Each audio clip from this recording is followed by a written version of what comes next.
pada siang hari ini kita akan merilis kasus kekerasan terhadap anak yang menyebabkan meninggal dunia yang terjadi pada hari Kamis tanggal 18 Mei 2023 sekitar pukul 15.30 sore hari yang lalu.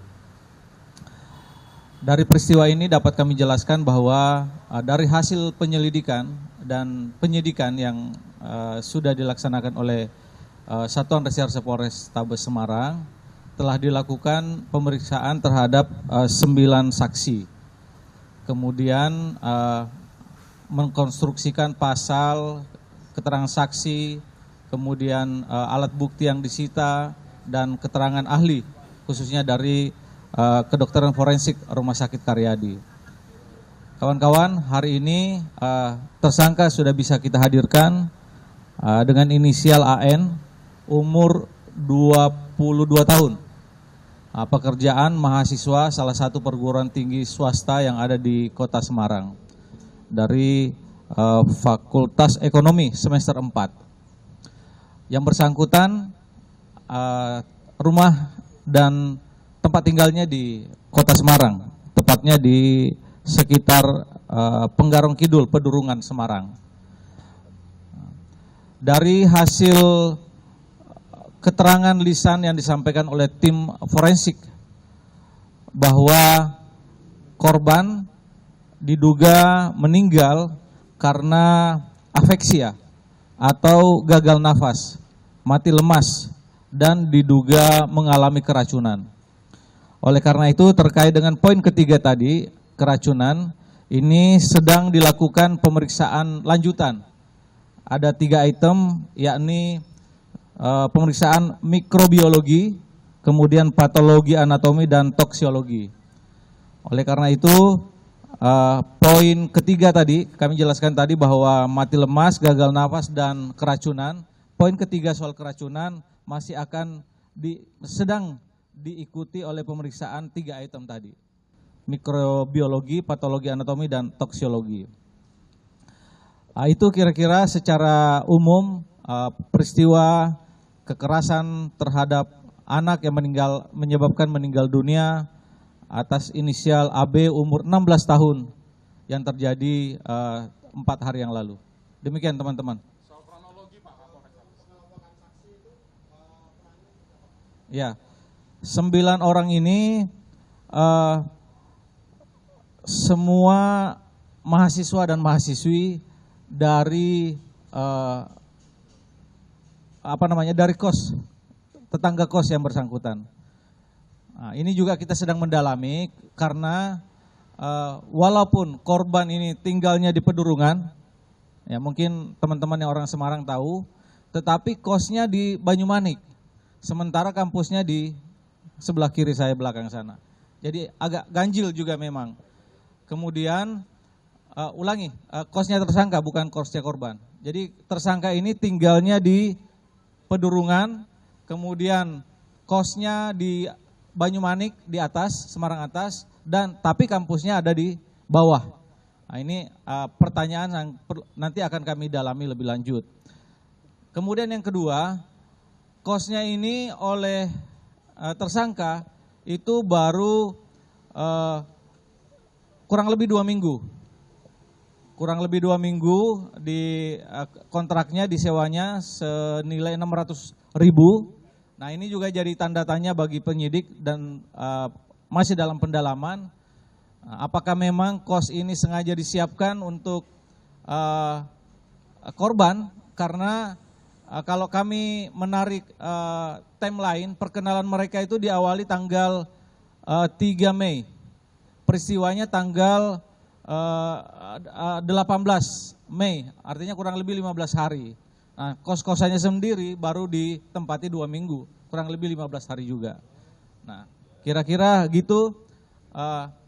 Tadi ada yang bertanya bagaimana kronologisnya. Jadi memang dari keterangan sementara yang disampaikan oleh tersangka atau pelaku, yang bersangkutan kenal dengan korban melalui media sosial. Kurang lebih tanggal 3 Mei yang lalu. Berlanjut chatting di Telegram, pindah ke WhatsApp, tukar-tukaran nomor WhatsApp, kemudian janji ketemu, dan oleh korban, oleh tersangka maksud kami, dibawalah ke TKP, ke kos yang disewa oleh pelaku ini yang informasinya baru kurang lebih 2 minggu. Demikian, Mas. Ya, ini pertemuan pertama. Jadi pertemuan pertama memang sebelumnya menurut ini hanya keterangan sepihak ya, karena histori yang ada di HP, misalnya HP-nya tersangka ini sudah dihapus semua. Jadi nanti butuh proses pemeriksaan perangkat IT. Kemudian untuk HP milik korban itu di password, jadi juga kita belum bisa membuka bagaimana histori percakapan mereka, awal perkenalan, kemudian sampai dengan terjadinya peristiwa ini berbasis IT, itu nanti kami mohon waktu untuk itu. Soal temuan miras, Pak. Soal temuan minuman keras. Jadi miras ini itu disiapkan oleh pelaku. Jadi sebelum bertemu dengan korban pada tanggal 18, memang yang bersangkutan sudah membeli miras itu untuk disiapkan di pertemuan pertama mereka.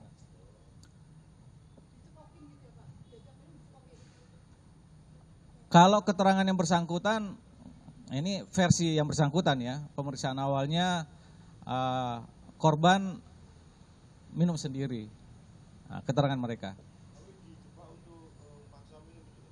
Ya, keterangan ini kan baru versinya si pelaku ya, bahwa korban minum itu di kos-kosan itu minum sendiri, jadi tidak dipaksa gitu.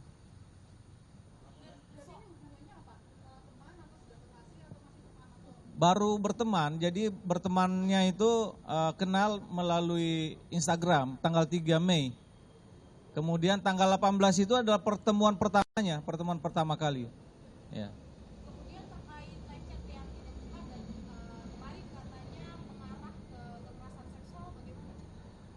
Hasil keterangan lisan dari tim forensik memang menyatakan bahwa ada luka 3 titik. Ya, mengakui. Ya. Keterangan dari tersangka tidak memaksa, tetapi fakta dari pemeriksaan forensik ada luka. Ya. Persetubuhan itu dilakukan setelah minum minuman keras. Betul. Ya. Keterangan tersangka tidak ada. Ya. Oke, teman-teman. Korban ini meninggal di rumah sakit atau ketika di kos-kosan? Di rumah sakit Elizabeth. Dari rumah sakit Elizabeth kemudian dipindahkan ke rumah sakit Karyadi untuk dilakukan pemeriksaan forensik. Pelaku tunggal ya, Dan? Sementara ini tunggal. Pelaku dan teman-teman yang membawa korban ini kan sempat meninggalkan di rumah sakit Elizabeth ya, Komandan. Itu Ya. gimana ceritanya itu? Kenapa ditinggalkan? Jadi setelah bertemu di kos-kosan, dijemput ya, korban dijemput oleh yang bersangkutan. Kemudian dibawa ke kos-kosan, kemudian ngobrol, kemudian minum, kemudian terjadi tadi hubungan laki dan perempuan tadi, kemudian korban mengalami mual, ya begitu ya. Kemudian yang bersangkutan mencoba membantu membelikan susu Bir Brand. Kemudian dilanjutkan lagi mencoba membantu dengan air kelapa yang dibeli tidak jauh dari kos-kosan. Nah, tidak lama kemudian korban kemudian kejang, kemudian yang bersangkutan tersangka mencoba membantu untuk membawa ke rumah sakit Elizabeth dengan meminta bantuan dari tetangga kiri kanan kos yang ada di TKP. Ya, berdua.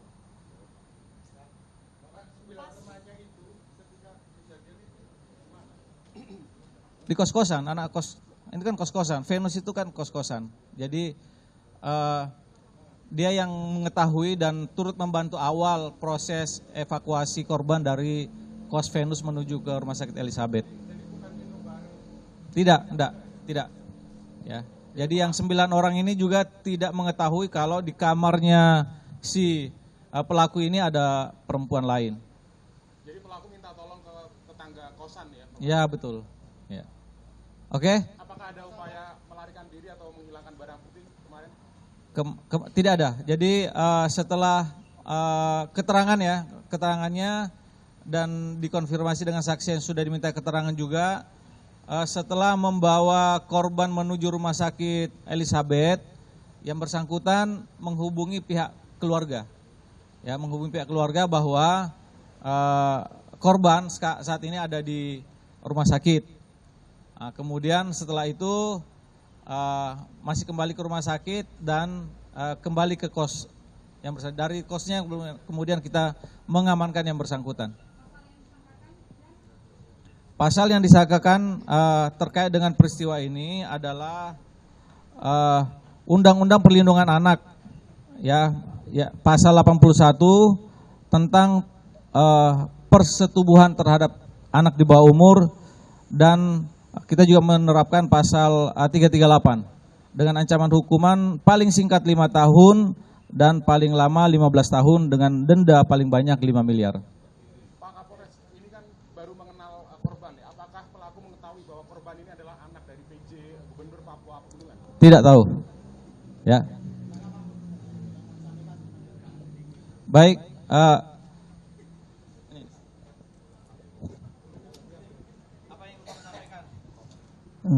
Sebelumnya saya mengakui kesalahan saya dan saya minta maaf sebesar-besarnya kepada keluarga besar korban dan juga orang-orang yang bersangkutan, dan saya siap bertanggung jawab atas apa yang saya perbuat.